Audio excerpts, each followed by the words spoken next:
Hey, I thought I'd show you the equipment. So, this is the main headset. It's a little ugly. This is the DC-2. It's come out within the half year, I believe. The Navy was desperate for the flight deck personnel not going deaf. There is a special design feature. I do believe it's patented. If you see, there's an inner gel piece. I'm not sure it's going to project. There's one gel piece and then an inner gel piece. Anyway, the two cups together make the maximum noise isolation, which is 31 negative. It's NRR, or noise reduction ratio. 30. You can't get more than 31. These are the best in the business, and you really can't even hear people talking to you if you're a couple feet away. So I'm going to start with what you put on your ears and work backwards in the ear chain.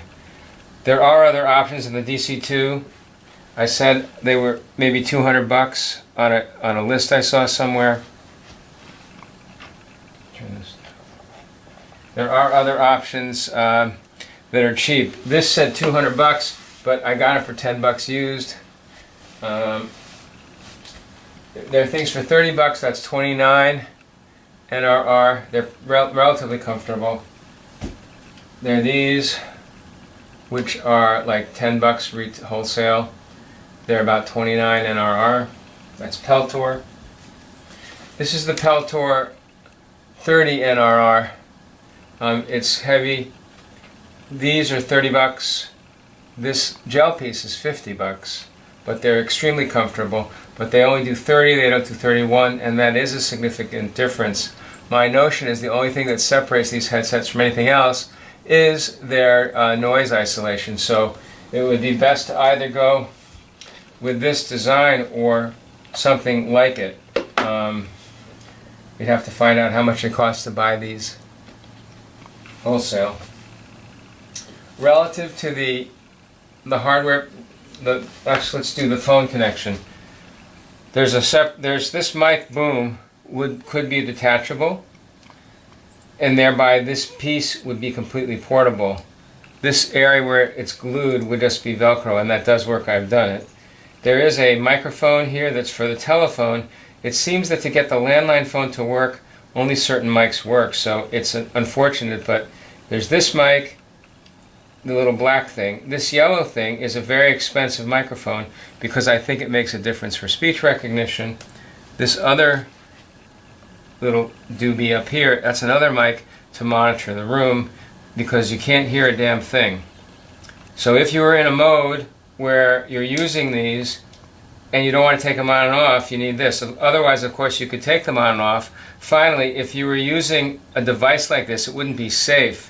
So another point would be to figure out a different way to monitor, which I'll show you in a second. Anyway, this is how I would use it because I'm sitting down.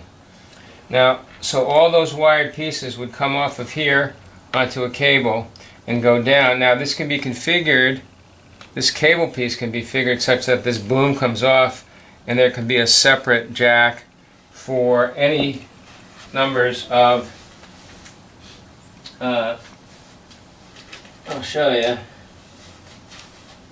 in just a second here. Where did it go? Here we go. Hold on. There's any numbers of wires that can insert right into the headset that have microphones on them. You can see that. You can get the boom. You can actually have a mic that is very low profile. That's actually the microphone there, just like a cell phone. And the business end of those wires can look like this, so it can go into a regular computer, or you can get an adapter as you see here. So with these two devices and this portable wire, remember I'm talking about a separate wire. This boom would come off. There'd be a separate jack to accommodate either this kind of a microphone or as I said before, a low profile microphone, just like your cell phone. It would go in this thing, and in fact, the business end would service your cell phone if needed, or if you took this off, it would service any other duplex device, audio record device like a computer, etc. That's it for the mic, or the cord, I should say. Now there's some sexy attributes to the hardware appliances of the headset itself in general. One is they make a very sexy one. V-Moda, I'll try to give you links. V-Moda makes this one where it folds up like so. In fact, it even has a case, and the whole thing looks like this. So that's very sexy and marketable. Relative to some other features, this one also folds, and it's tiny. It folds the same way, but a mic is built in, so you can just kind of hide it there. You could even, I suppose, build in this wire so it would roll into the cup, thereby making this, what is really a noise isolation device, stand alone, just as putting two hands on your head, because you can't stand the noise and forgetting all the other wire things. Another nice feature for the wires is an inline device that controls whatever's happening on the wire. For example, this can mute the microphone on the wire, and it's also got a volume control. I know you're interested in complete wireless, and just as an example, here is, these are Bluetooth, there are many of these. This is a Bluetooth headset. It has to be charged with a standard charger like on your PDA. So it will be Bluetooth as a wireless device, or you can just plug in, just like I showed you with those other things. You can plug in a wire, and then it's like any other cell phone headset. And in fact, doesn't need batteries when you're using the wire, but it does need to be charged when you're doing this. The problem with all these things, all these extra sexy things on the headset, you see all these cracks for jacks, etc. It seems to me that this device works because the cups are completely sealed. Even putting hardware and screws, even if you glue it, it ruins the sound isolation piece. So any design probably has to work whereby things are attached on the outside, except for, in this case, if you notice, there's a wire. Should put some white over here maybe. I don't know if you can see it.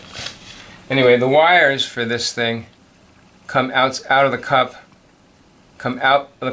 and around on top of this. So there's nothing drilled, there's no holes drilled in this cup. So essentially, again, the design feature would be the wire comes out here for the audio, for listening, and everything else is mounted on it. Lastly, just that there's some really nice design features in case is what I do. I'll just show you on this thing. The gamers, and I'll send you a link, the gamers all have super duper sets that look like this with assorted nice appliances, but it's the same physical electric concept. What they do have is the ability to control multiple inputs in line. So this wire has a control surface, and you can get audio in, you can get multiple sources in, you can, etc. So it's nice to put all those control features on the wire of the device. I haven't done that here. Finally, relative to the way I'm using it, and it's a little fussy and maybe not, it's extreme, but I'll just show you because this is how I use it, and it does have some interesting features. What I have is, first of all, if I'm on the phone, I just push phone. There's a phone button here. This is a cheap interface, doesn't cost 10 bucks or so. And that immediately puts me on the phone. This wire then goes and gets the audio record feature to the phone, but secondarily, this little thing is a switch. This thing, so I can switch from phone to other device, and when I do that, the other device is at the end of this wire. And for example, it could be your cell phone. I can hook my cell phone up using those little adapters I showed you. But in this particular case, the way I use it is I use just the audio feature, and I use it in this interface. Now this interface is a high-end musician interface right here. And what it does, it services the excellent microphone on here, and it services the excellent microphone over here, because this monitors the room and this monitors my voice. Now, in any general setting, you know, this other wimpy microphone would work for the cell phone, the telephone, and average speech recognition. That's the Whirlwind Tour, and I'll try to itemize this stuff now. That's it. Oh, lastly, remember, this is the Bose. The Bose is the stereotypical noise isolation, not cancellation. You know, notice it's powered. It's got a little red light.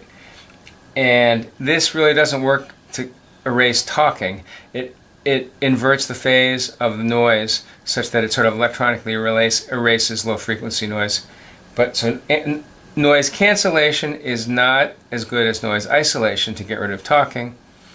And lastly, this automatic noise cancellation, or ANC, can also be a feature applied to microphones, whereby the microphone signal going in is adjusted by erasing the noise that exists around it. Okay, that's it. Lastly, actually, there's a different device where you can attach to the phone, and it's USB into the computer, not analog. This is an analog device which has these jacks into the computer. And that's it. Fine. I didn't show you this, but what the interface does, that interface USB is into my laptop, and my speech recognition is happening over here as I talk. Okay, that's it.